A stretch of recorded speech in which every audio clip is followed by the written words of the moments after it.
자, 출애굽기 21장 17절. 자기의 아버지나 어머니를 저주하는 자는 반드시 죽일지니라. 자, 오늘날은 상상도 못하는 말씀들이 계속 이어지고 있습니다. 자, 율법을 주실 때 부모와 관련하여 부모를 대상으로 지은 죄 중에 반드시 죽여야 할 죄가 있고 그렇지 않은 죄도 있는 거죠. 자, 부모에게 반드시 죽여야 할 명목의 죄는 뭐냐? 첫째, 부모를 때린 죄입니다. 부모를 때린 사람, 때린 자는 반드시 죽여라. 두 번째는 자기 부모를 저주한 사람입니다. 자기 부모를 저주한 사람은 반드시 죽여라. 여러분, 때린다는 건 뭐예요? 손이나 혹은 사물을 들고 부모를 치는 걸 말을 해요. 그 다음에 부모를 저주한다는 것은 말로 하는 거죠. 하나는 물리적인 힘으로 하는 거고, 이건 말로 부모를 향해 악담과 악한 규언을 내뱉는 죄죠. 이런 사람은 죽여야 한다는 것이 하나님의 뜻입니다. 하나님께서는 사람을 만드셨어요. 여러분 다 아시죠? 흙으로 남자와 여자를 만드시고 둘 사이에서 자녀가 태어나게 하셨죠. 이것은 하나님이 만들어주신 인류 최초의 제도, 시스템이에요. 하나님은 이렇게 가정을 만드셨죠. 그리고 이 가정을 얼마나 기뻐하시는지 몰라요. 하나님 이 가정을 통해서 세상이 복을 받기를 원하시죠. 그렇기 때문에 그 부모에게 자식이 있는 것은 성경적으로 하나님의 큰 축복입니다. 구약에서 자녀가 없는 것은 복이 없는 것과 매일반이었어요. 역사 속에서도 마찬가지죠.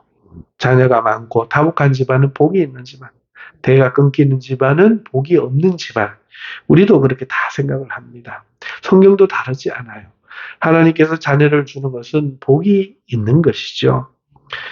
하지만 복이 없어서 자녀가 없을 때 하나님께 간절히 기도하면 때때로 하나님이 기도를 응답하셔서 태를 열어 자녀를 허락하시기도 하셨습니다. 그러니까 기도는 저주를 복으로 바꾸는 그런 능력이 있는 것이지요.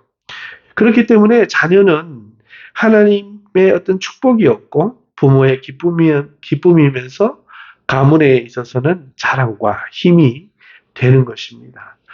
자녀가 10명인 집과 자녀가 1명인 집은 비교가 안 되죠. 싸움이 나도 상대가 안 되는 겁니다.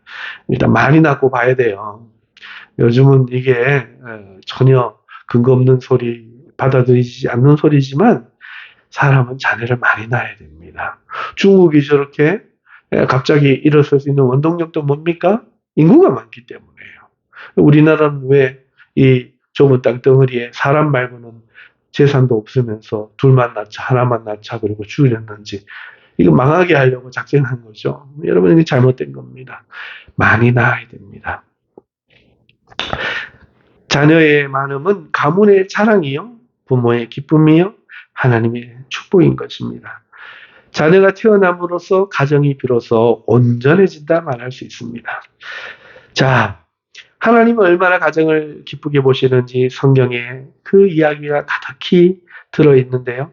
아버지가 좋은 며느리를 얻도록 믿음으로 찾는 이야기도 들어있고, 아버지가 아들에게 손을 얹어 축복하는 이야기가 들어있고, 이방 며느리일지라도 사랑과 믿음으로 어머니와 함께하여 가정을 이루는 이야기도 들어있고, 참 많은 이야기가 정상적인 가정 말고도 이렇게 가정의 여러 가지 요소들과 이야기들이 많이 들어있습니다. 하나님은 자신을 이스라엘 민족에게 나타내실 때 너희 조상 아브람과 이삭과 야곱의 하나님이라 소개하셨어요. 너희 가문의 하나님인 거죠. 너희 조상의 하나님. 그 가정의 역사의 하나님이시란 겁니다. 다윗의 아들들에게 하나님께서는 너희 아버지 다윗의 길로 행하고 그 길을 떠나지 말라. 그래야 하면 내가 축복하고 저주하지 아니하리라 말씀하셔서 그 아버지의 그 길을 걷게 하셨죠. 하나님의 큰 구원, 예수 그리스도의 그 큰 구원도 이 가정에 다윗의 가정의 역사를 따라오지 않았습니까? 아브라함과 다윗의 자손. 놀라운 거죠. 법으로도 가정을 함부로 깨지 못하게 이혼을 금하셨죠. 하나님이 얼마나 이 가정을 귀하게 다루시는지 모릅니다. 성경에 보면 이 가정의 이야기라고도 할 수 있어요. 신약에 와서도 서신서마다 가정에 대한 이야기를 꼭 빼놓지 않습니다. 예수님은 우리를 기도할 때 하나님을 아버지라고 부르라고 가족에 빗대어 소개하셨고, 하나님은 복음을 주실 때 주 예수를 믿어라, 그리하면 너와 내 집이 구원을 얻으리라, 이렇게 말씀하게 하셨죠. 그렇기 때문에 가정은 하나님이 원하시는 하나님의 작은 동산이 되어야 하고, 하나님을 경외하는 작은 교회가 되어야 되고, 하나님을 닮아 있는 사람들의 삶의 모습이 되어야 하는 것입니다. 가정을 통해서 이 땅의 사람들이 하나님 나라를 비추어 볼 수 있게 보여주는 것이 하나님의 뜻인 것이죠.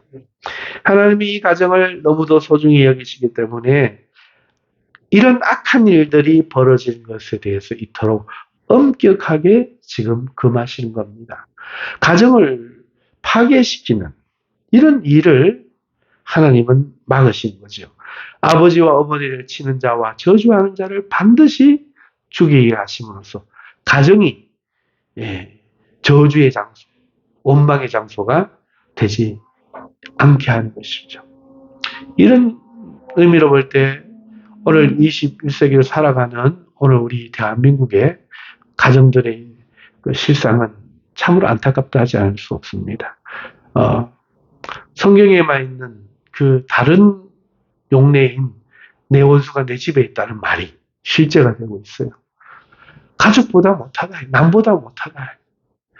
그래서 어머니가 자식을 돈 때문에 그 자식을 막 그런 이야기나, 정말 가정이 너무너무 깨어지고 있죠. 가정에 막 그 형제지간에, 부모 자식간에 있을 수 없는 일들이 지금 벌어져서 가정에 대해서 나쁘게 이야기하는 사람들이 얼마나 많은지 모릅니다.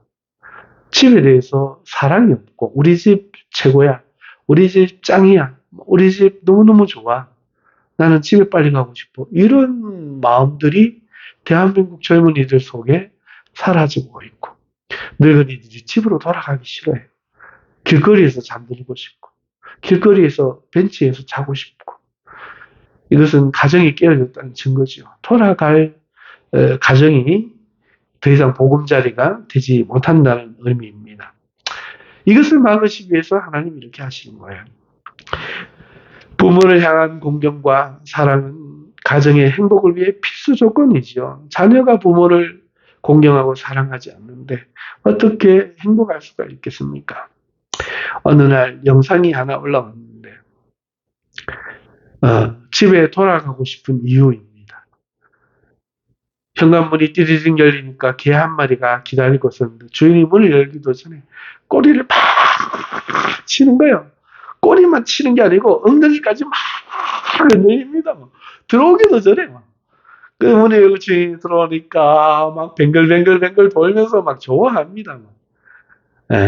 자, 이 남편이, 다른 남편이 문을 떵떵합니다. 문을 탁 여니까 부인이 엉덩이를 막 흔들면서 막 강아지처럼 막 집에 돌아가고 싶은 이유랍니다.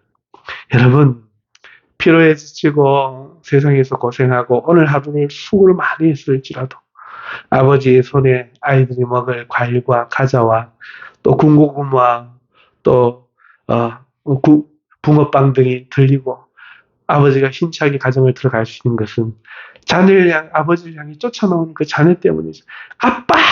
하고 쫓아나오는 그 자녀 모습은 하루의 모든 수고와 피곤을 씻어줄 수 있는 가장 시원한 청량제가 아닐 수 없습니다.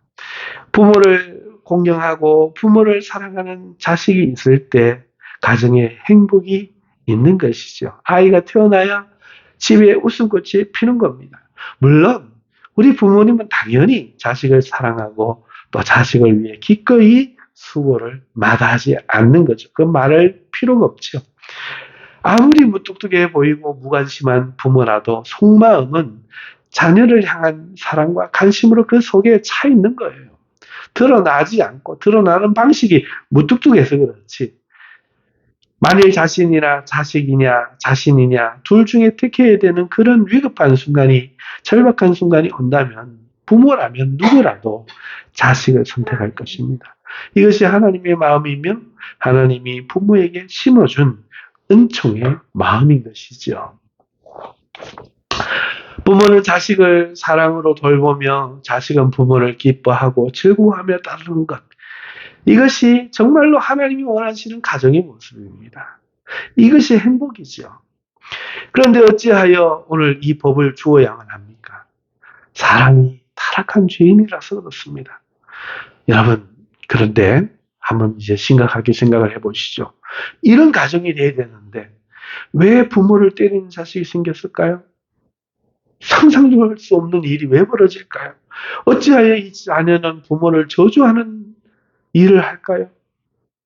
부모가 사랑하고 자식이 부모를 공경하는 상황에서는 결코 있을 수 없는 일이 아닙니까? 이 말인즉슨 그렇지 못하다는 거죠. 그렇다면 무언가 잘못된 거예요? 부모가 문제든 자식이 문제든 문제가 생긴 겁니다. 그러면 여러분 한번 물어봅시다. 누구의 잘못이 클까요? 부모 문제일까요? 자식의 문제일까요? 저는 부모 문제라고 생각합니다. 부모의 죄가 먼저요. 가장 크다고 생각합니다. 여러분, 자식을 바르게 사랑하고 바르게 교육하는데 왜 자식이 삐뚤어지겠어요? 부모가 자식을 바르게 사랑하고 바르게 교육을 했다면 자식은 틀림없이 좋은 사람으로 성장했을 것이라고 믿습니다. 처음부터 뿔을 딱 달고 꼬리에 달고 태어나는 마귀새끼 자식이 어디 있겠습니까? 태어나자마자 부모를 발로 차고 부모를 저주하는 자식이 어디 있겠어요? 살아가면서 사랑을 받지 못하고 바른 교육을 받지 못하니 이렇게 삐뚤어진 것 아니겠습니까? 그건 부모 탓이지요. 여러분, 자식을 사랑한다 한 것은 바르게 사랑하는 것과 바르게 교육하는 것이 병행될 때 할 수 있는 말입니다. 자식을 사랑한다는 것은 바르게 사랑하는 것과 바르게 교육하는 것 두 가지를 다 갖추어야 사랑하는 것이죠. 사랑으로 지켜보고 모든 필요한 것을 자식에게 공급해주고 늘 인내하게 대하며 자식이 자랑스러운 부모로 살아가 주는 것. 이것이 부모가 자녀를 바르게 사랑하는 겁니다. 하지만 거기서 그치면 안 되죠. 거기서 그치면 안 되고 자식에게 올바른 길을 가르쳐 줘야 되죠. 그냥 사랑만 주고 인내하게만 대하고 칭찬만 하고 나만 혼자 잘한다고 되는 것이 아니라 자식에게 올바른 길을 가르쳐야 되죠. 그리고 바른 습관을 들이게 해줘야 됩니다. 스스로 자립할 수 있는 사람으로 길러내는 일까지 해내야 하는 거죠. 오늘 우리 잠깐 들은 얘기인데 어머님이 암이 걸리니까 자녀들이요. 한 자녀는 어떤 다더라 설거지도 하고 막 저거 하고 또 한 자녀는 어떻게 잘한대요. 근데 사흘 지나고 일주일 지나니까 안 하더래요. 사랑의 마음은 이렇게 잠깐은 할 수 있습니다. 하지만 훈련은 평생을 가게 하는 거죠. 습관은 제2의 전승이라는 말이 있지 않습니까? 자녀가 학교 갔다 오면 손을 씻는 거, 숙제부터 하고 놀게 하는 거, 부모님에게 인사하는 거, 아무리 화가 나도 말을 가려 하는 거를 부모가 교육을 시켜줘야 되죠. 교육을 시켜줘야, 훈련을 시켜놔야 이게 저절로 나오는 겁니다. 몸에 배야 나오는 것이죠. 아무리 빨리 달리는 것을 이유를 알면 뭐합니까? 운동하지 않은 몸은 10초만 달리면 헥헥거리고 뛰지 못하는 것을요. 그러니 자식을 사랑한다는 것은 자녀를 바르게 사랑해야 되죠. 인내하게 대하고 필요한 모든 것을 제공하고 칭찬하고 애정을 줘야 되지요. 바르게 사랑해야죠. 하지만 바르게 교육하는 것이 반드시 병행되어야 한다는 것입니다. 그런데 이 교육에 있어서 사랑보다 어려운 것은 이 보상과 매를 공평하게 잘 해야 된다는 거예요. 조율이 필요하다는 거예요. 선하고 좋은 일에는 충분한 칭찬과 보상을 해야 되고, 나쁘고 악한 것에는 그에 준엄한 매와 벌을 가해야 교육이 이루어진다는 겁니다. 잘할 때는 5천원 용돈을 탁 주고, 못했을 때는 500원 벌금 내놔라. 이러면 5천원 한 번 했다가 500원 3번 하고, 5천원 한 번 했다가 500원 3번 해도 흑자잖아요. 누가 교육이 되겠습니까? 잘했을 때 5천원이면 못했을 때도 5천원이에요. 그래야 갈등하지 않고 무조건 하고 자녀는 좋은 쪽에 보상을 받기 위해서 전심 노력할 마음이 굳어지는 것이죠. 이게 교육이라고 하는 것입니다. 그러니 좋고 선한 일에는 충분한 보상을 줘야 되고, 나쁜 일을 했을 때 악한 것에는 준엄한 매로 다시는 그런 생각이 들지 않게 엄하게 훈육해야 합니다. 그 중에서 매를 들어서 악습과 나쁜 생각을 어릴 때부터 뿌리 뽑는 것은 매우 중요합니다. 초창기에 그걸 뽑아버리면 다시는 그렇게 하지 않는 거죠. 야, 용돈 받았다. 5천원 받았다. 엄청 엄마한테 칭찬 듣고 뽀뽀 받았다. 아, 과하다. 다음부터 좋은 일 안 해야지. 이런 자식은 없습니다. 받아도 부족한 게 용돈이고, 받아도 부족한 게 사랑의 뽀뽀지요. 하지만 그에 준하는 준엄한 매는 2번 받으면 죽는 거예요. 다시는 못 받겠다. 이래야 습관이 고쳐지는 겁니다. 투덜대는 습관도, 조르는 습관도, 자기 일 안 하는 습관도, 말을 함부로 하는 습관도 다 고쳐집니다. 만병통치약이에요. 다 고쳐집니다. 근데 이걸 안 하니까, 반대로 하거나 기울여서 하니까 자녀가 나쁘게 자라는 것이죠. 잡초를 어릴 때 뽑아야지 곡식이 상하지 않습니다. 자녀에게 선한 일과 좋은 일, 나쁜 일과 악한 일이 좋은 열매와 잡초로 생각한다면, 알곡과 잡초로 생각한다면 자라갖고 뽑으면 안 돼요. 그럼 사람 다쳐요. 어릴 때 처음에 스그머니 싹이 날 때 뽑아버려야 됩니다. 그때 뽑으면은 알곡이 안 다치고 그것만 쏙 올라오거든요. 매는 그럴 때 들어야 되는 것이죠. 매는 악한 생각의 잡초와 나쁜 습관을 길쌈매는 호미인 것입니다. 많은 사람들이 베풀어주는 사랑만 사랑으로 생각하고 자녀를 훈육하지 않아서 망치는데도 자신이 자녀를 망치고 있다는 생각을 못하고 있는 것이죠. 이렇게 충분한 사랑과 올바른 훈육을 받은 자식은 결단코 부모를 때리거나 저주하지 않는 것입니다. 이것이 반드시 그러합니다. 하지만 그러지 않았기 때문에 사랑만 받은 거예요. 혹은 사랑도 못 받은 거예요. 그러니까 나중에 자기 분에 못 이겨가 부모를 치고 부모에게 말을 함부로 하는 것이 금지되지 않았기 때문에 저주하는 거예요. 누구 잘못입니까? 부모 잘못이죠. 그래서 이렇게 부모를 치고 부모를 저주한 자식이 있다. 그러면 그 부모는 자녀를 죽여야 하는 슬픈 현실을 자기가 맡게 되는 거예요. 부모의 죄지요. 부모의 죄입니다. 그 자녀보다 1000배 나쁩니다. 저는 얼마 전에 어떤 성도 가정의 슬픈 이야기를 들었는데요. 그분이 하는 말이 자기 집이 굉장히 안 좋다는 거예요. 자신의 부모에 대해서 정말 나쁘게 생각하고 있더라고요. 자신의 가정에 대해서 사랑과 자부심이 전혀 없었습니다. 심지어 형제지간에도 원망과 아픔이 있더라고요. 그의 집은 3대에 걸친 믿음의 집안이었지만 겉보기만 그럴싸할 뿐 현실은 아픔이 가득했죠. 저는 그 사람의 부모를 아니까 마음이 더 아팠습니다. 과연 저런 자식의 마음을 그 부모가 알까? 이런 생각이 들더라고요. 제 생각에 그 부모는 아는 것 같지 않았어요. 알면은 그럴 수 없거든요. 어제 이발을 하러 자주 가는 미용실에 제가 들렸는데요. 웬 할머니 한 분이 저를 반겨주시길래 알고 보니 원장님 어머니라고 하더라고요. 반갑게 인사를 하고 딸이 효녀라고 제가 칭찬을 좀 해드렸습니다. 기분 좋으시라고.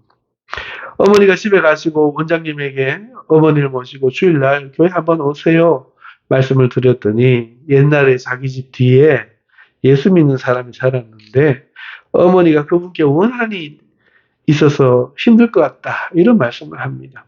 이웃지간에 구두로 약속을 하고 땅을 샀는데 돈을 줬는데 이분 아버지가 돌아가시자 그만 발뺌을 하고 그 믿는 사람이 발뺌을 하고 땅을 메꿨다는 거예요. 엄마가 그 때문에 굉장하게 분노했다는 거죠. 그리고 그분들은 아직도 교회 열심히 나가고 있다는 거예요. 여러분, 교회를 다니면 교회 다니는 행실을 해야 되지 않습니까? 여러분, 자식에게 하나님에 대해 바르게 가르치지도 않고 하나님을 믿는 삶을 보여주어 자식이 부모를 자랑스럽게 만들어 주지도 않고 잘못을 해도 매를 들어 교육하지도 않는 부모는 비록 교회를 잘 다닐지 몰라도 교회 다니는 행실은 안 하는 거죠. 그러니 예수가 안전해지고 욕을 먹고 그러니 부모를 저주하고 치는 자녀가 나와서 자기 두 눈 보는 앞에 자녀가 죽는 것을 봐야만 되는 비극이 생기는 겁니다. 자녀를 뭐라 하기 전에 자녀를 죽여야 자녀의 이르시지 말라는 것이 하나님 뜻이지요. 사랑은 바르게 사랑하고 바르게 교육하는 겁니다. 바르게 사랑하고 바르게 교육하는 거예요. 이게 사랑이에요. 바른 사랑이라는 하나님의 뜻을 따라 자식을 소중히 여기고 돌봐야 하는 것이죠. 바른 교육이란 매를 들어 자식을 올바르게 자라도록 만드는 것입니다. 하지만 바르게 교육하는 것이 훨씬 힘듭니다. 때리는 일은 고통스럽습니다. 때리고 나서 맞은 자식보다 때리는 부모 마음이 더 아프다고 하지 않습니까?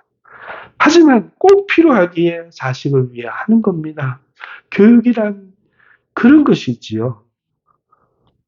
반드시 그 교육을 해야 부모를 치거나 저주하는 일로 자식이 비참하게 인생을 끝나지 않게 막을 수 있는 겁니다.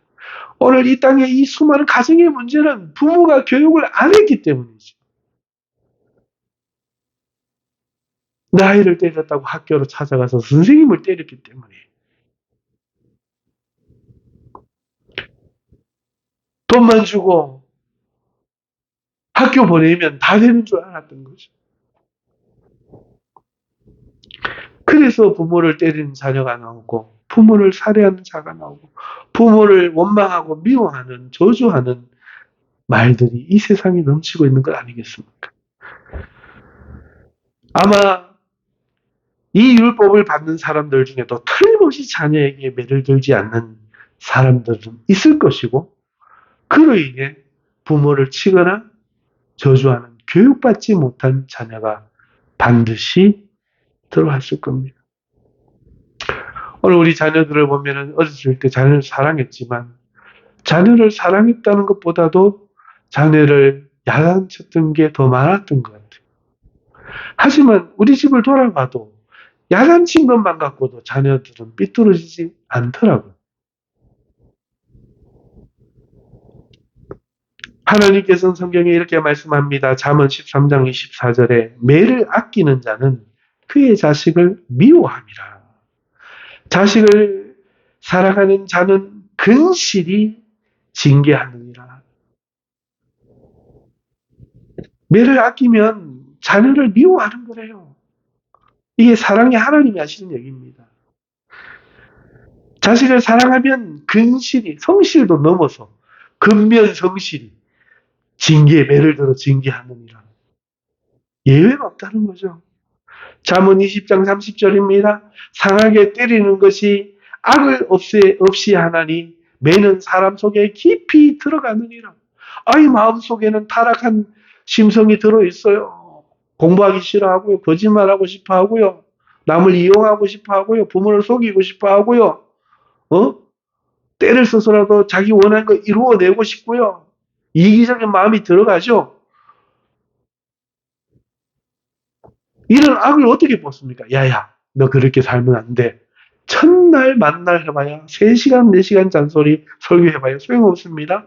성경은 이렇게 말합니다. 상하게 때리는 것이 악을 없이 하느니 매는 사람 속에 깊이 들어가는 매를 때리면 그 매가 그 사람 아이 악 속에 깊이 들어가서 부모를 때려 써서라도 돈만 얻어내면 돼 하는 마음, 부모를 속여서라도 돈을 얻어내려고 하는 마음 싹 뽑아낸다는 거예요.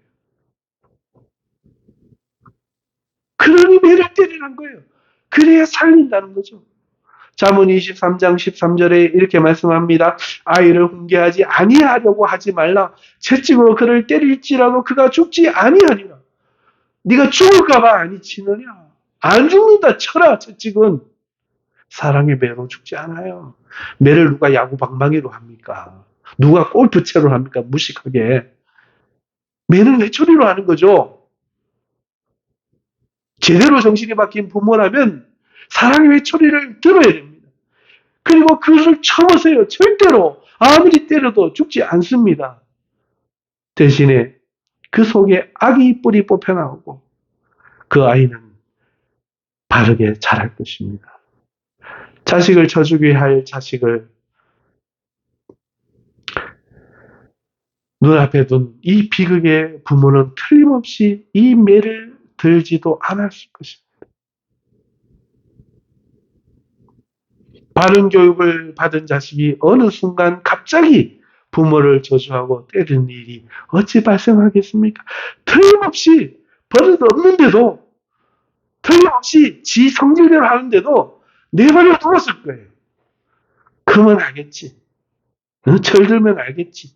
때린다고 뭘 할까? 더 삐뚤어지면 어떡해? 뭔가 이유를 대면서 자기 생각으로 이 하나님의 말씀을 저버렸을 것이 틀림없습니다. 이 부모가 사람을 죽이는 겁니다. 이런 사람이 매만 안 때렸겠습니까? 다른 것 하나님 말씀 들었겠어요? 거짓말일걸요? 틀림없이 제대로 된 사랑도 주지 않았을 겁니다.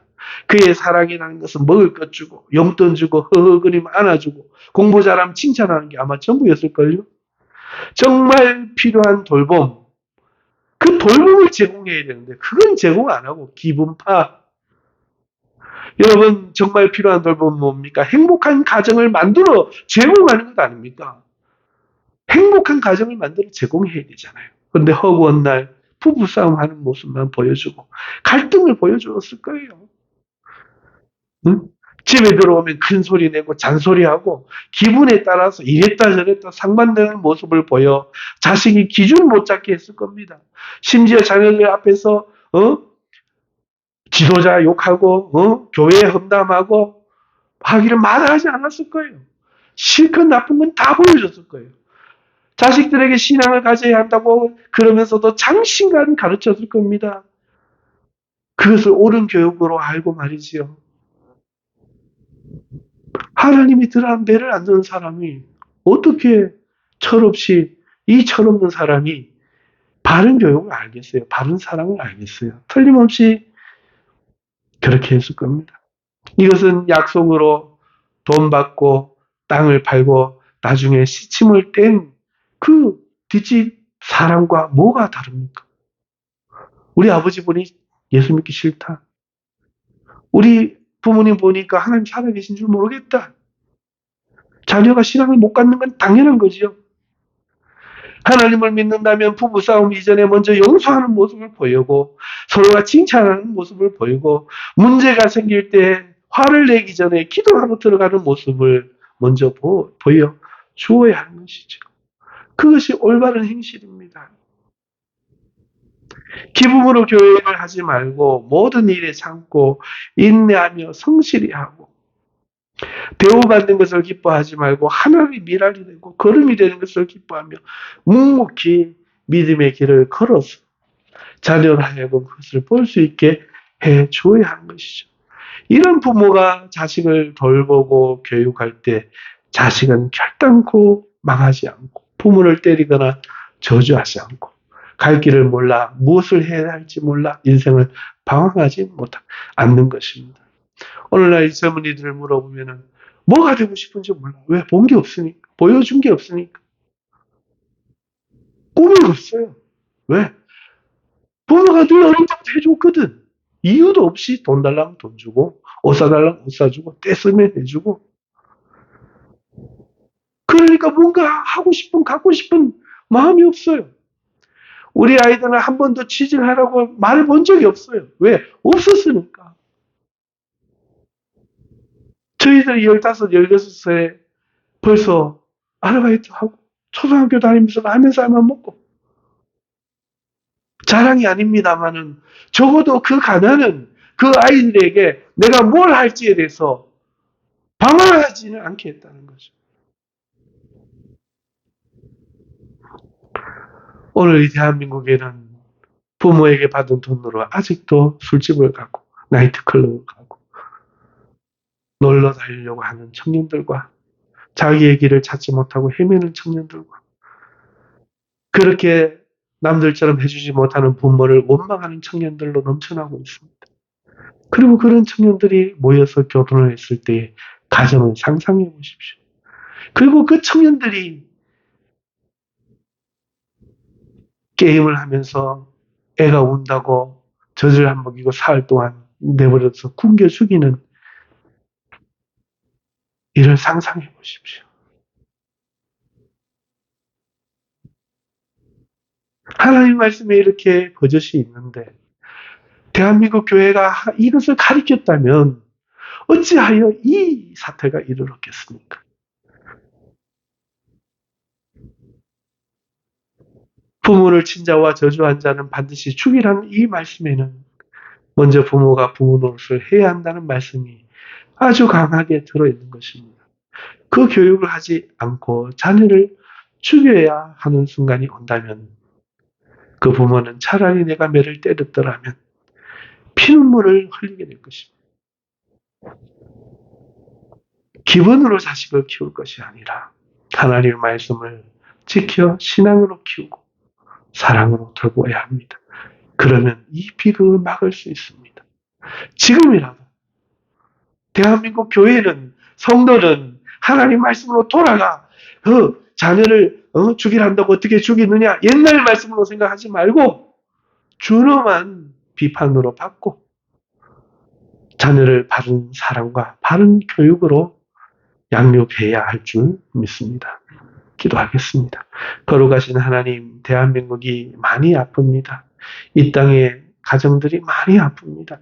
하나님이 가정을 그렇게 기뻐하시는데 가정이 행복한 가정이 많지 않습니다. 하나님, 다시 한번 우리에게 긍휼을 베풀어 주셔서 회개하고 하나님 교회로부터 가정들이 회복될 수 있도록 은혜를 베풀어 주시고 자기 기분에 살아왔던 우리 모두는 눈물을 흘리며 회개할 수 있는 은혜를 허락하여 주시옵소서.